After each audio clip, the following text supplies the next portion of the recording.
Hey horror fans, thanks for joining me for this review of Fear Street Part 2, 1978. Alright, cast and crew information down below, and as usual we'll start off with the IMDb plot here.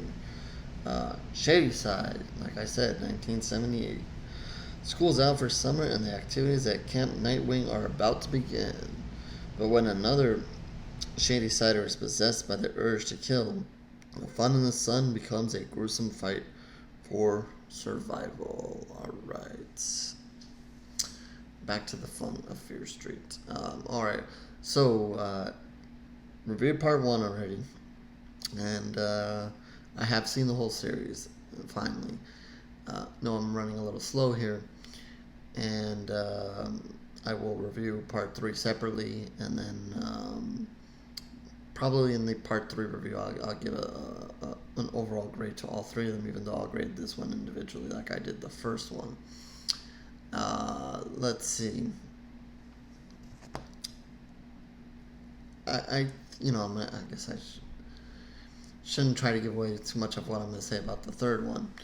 But I guess I'll just kind of compare this with the first one, and I'll go say I think I liked the first one better than this one. I just liked the grouping of the kids in the first one and their dynamic, even though you kind of see them in the same way here, but in 1978. But I liked the way they were in that one. Maybe is a little more relatable since it was 1994. I thought, one of my problems with this one is that it just seemed a little bit slower to get to the craziness and the horror. I think once the killer is recognized, and I think maybe that's one of the big differences. In the first one, the killers are there. Obviously, the movie opens with a killer, and then the killers are there from the get-go. This one is it's setting up the killer, so that might kind of take a little bit out of it, and you have to kind of bear with that setup that's coming. So with that happening, I thought it was a little bit slower and so forth. But once it got to the fact that, hey, this person is the killer, then the ball started rolling, and then the fun started happening. People started dying. It was exciting. The pace picked up, and as it went through, I think for the most part, if you were going to watch this, most people have already seen it. I'll still be kind of as spoiler free as possible. Again, I should also say that I've not. If you didn't catch the first review, excuse the chime. If you didn't catch the first review, I've not read the books. So, this is not a review that's going to compare anything to what's happening in the books. I watched it for what it is, and so if you watch it just for a movie or a series, that's basically the way I watched it. So going to kind of the story here, like I said, it does take part in a camp, and we've seen a lot of good, shows, movies, whatever. Lots of, obviously, Friday the 13th is the star here, as far as camps and crazy shit happening. But that's kind of where we find ourselves at. We're at camp, and one of the girls of the two sisters is getting picked on and almost booted out of camp, and we go through, kind of like that kind of drama, that kind of, camp drama. She's kind of not socially awkward. She just doesn't like the other girls and people and so forth. So, they're picking on her. They actually, get the early scene there is actually a little crazy. I mean, if you think about it from a camp kind of view, they're obviously kind of fed up with her, and they almost do a really bad thing to even start the movie. But then once it kind of gets past that, and you kind of get introduced to some of the characters that we're seeing at an earlier time here from the 1994 version, which also kind of took, not reading the book and not knowing much, it kind of takes a little bit of time to figure out, okay, this is the same character here, same character there, and kind of connect some of those dots with the first one, because overall this is taking place in the same in Shadyside, in the history of Shadyside. So you're seeing different people in different generations as they expand here, and so that kind of you kind of had to find your footing there as well. But yeah, then like I said, then it was kind of camp stuff. They go with the one sister, then the other sister. The one sister's bad, the other sister just kind of is more like the goody two shoes. She wants to,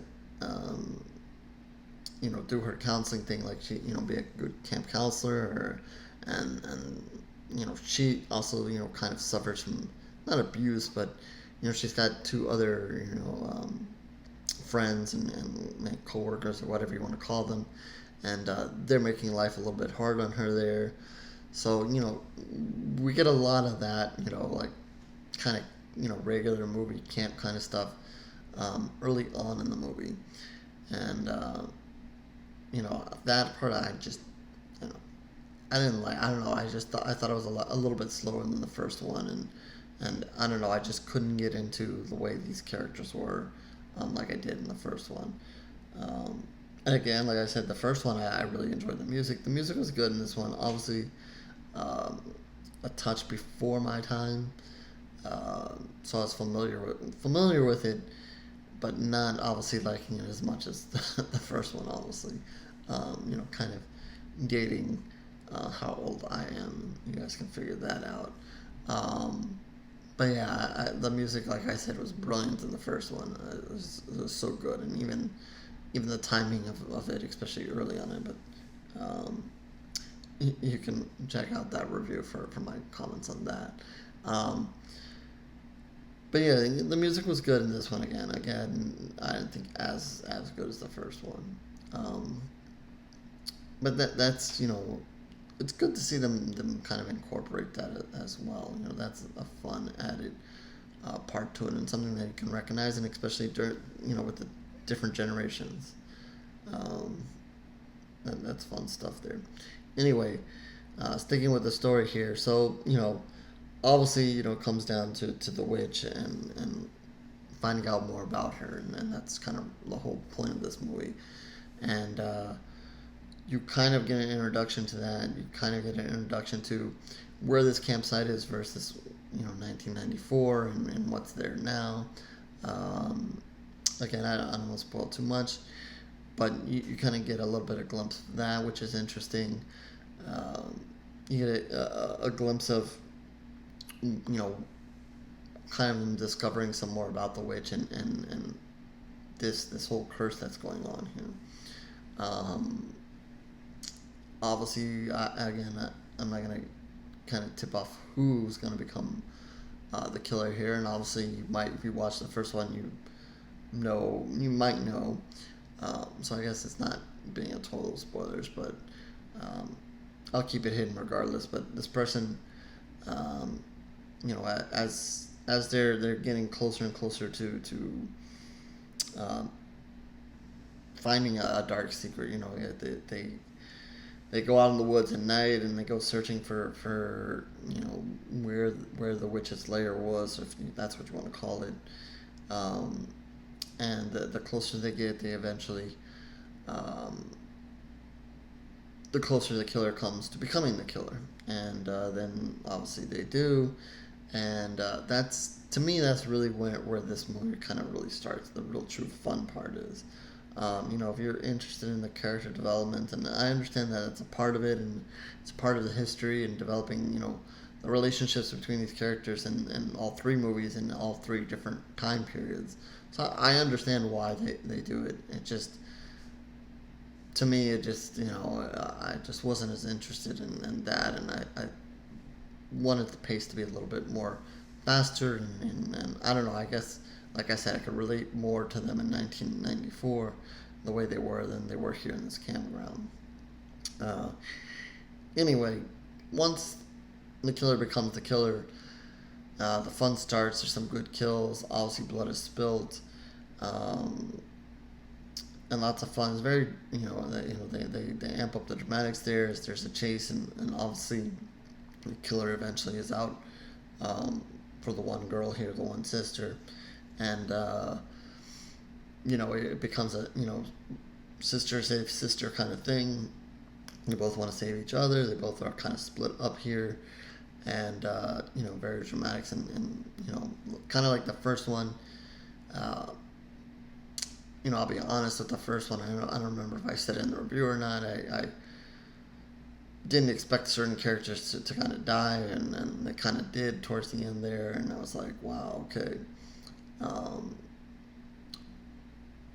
So I think that as this one kind of comes to an end, you're kind of seeing this one as fair game, and who's going to survive and who's not, and but I thought it was fine in the way it ends, and it kind of kind of also keys you in on another. When it comes to an ending, it kind of keys you in on one character and what their intentions are, and what their role is in this whole thing, and obviously plays a huge part. Having just watched this second part, you don't really know completely where this is going to go in the third one, but now that I've seen the third one, you see how what the true importance here is, and obviously the two sisters are, and obviously if you watch the first one, this one leads to really the needing to know why the one woman, and who is one of the sisters here, survived and was able to beat the curse, at least through her experience here. So you kind of find out that, and you find out a lot about another character, and their role in this entire thing. So that's connecting it and having the importance of that was good to see, especially kind of holding that secret to the end, and obviously once you hit the third part, obviously it becomes a fairly lot more obvious, and I'll kind of save my thoughts on that for the third one. But yeah, I think I had a lot more to say in the first review, but that was because that was my first experience with this and so forth. But yeah, I'm liking the series, and I hear that I understand that there were plenty more books and plenty more to go here, and I think a lot of people are liking it and liking it. Like I said, it boils down to being a slasher. I mean, that's what they are. That's what the bad guys are here. I know it starts at the center with the witch and a curse and so forth, but the killers are slashers at heart here, and I think that's something that many horror fans can relate to, or horror fans of my generation, like we said. We're not going to discuss ages here, but can relate to, and I think that's kind of why this is successful. I don't know if further books kind of take the same angle, or it becomes a different story, or whatever. I don't know.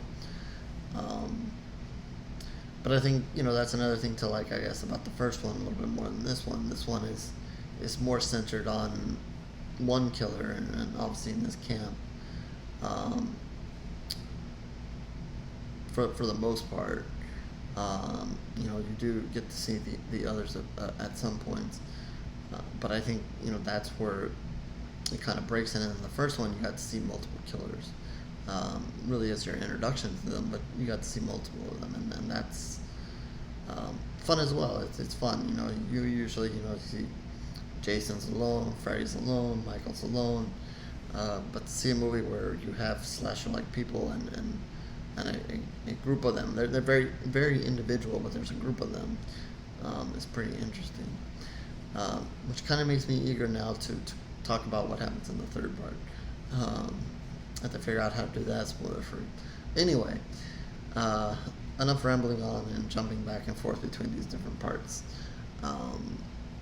With that, I think I'm going to give this one, I think I gave the first one 3 pools of blood, if I'm not mistaken. I can fair to say I probably gave it 3 to 3.5, and I think this one I'd give 2.5 to 3, bearing in mind that there is a third part to come. So with that, if you want to know what my overall grade on the whole series is, you'll have to stay tuned to the third. I'll grade the third one and then the whole series at the end of my review for part 3. So with that, I'll wrap this up. horrorsgoryreviews.blogspot.com is where you can find more reviews, written ones specifically, but the video reviews are there as well if you're just interested in the video reviews. Easily subscribe to the channel. I appreciate your time and listening to me ramble on. Twitter, Facebook, information down below. If you want to talk about this movie, other movies, you have something you want me to review, you can reach out to me there. See if we can make it happen. I try my best if I can squeeze it in. Comment section if you want to comment on this video, comment on this movie. Again, if you have something you want me to review, you can do there as well. Not a problem. So with that, I will catch you in the next review, and hopefully catch you on the third review of the Fear Street series.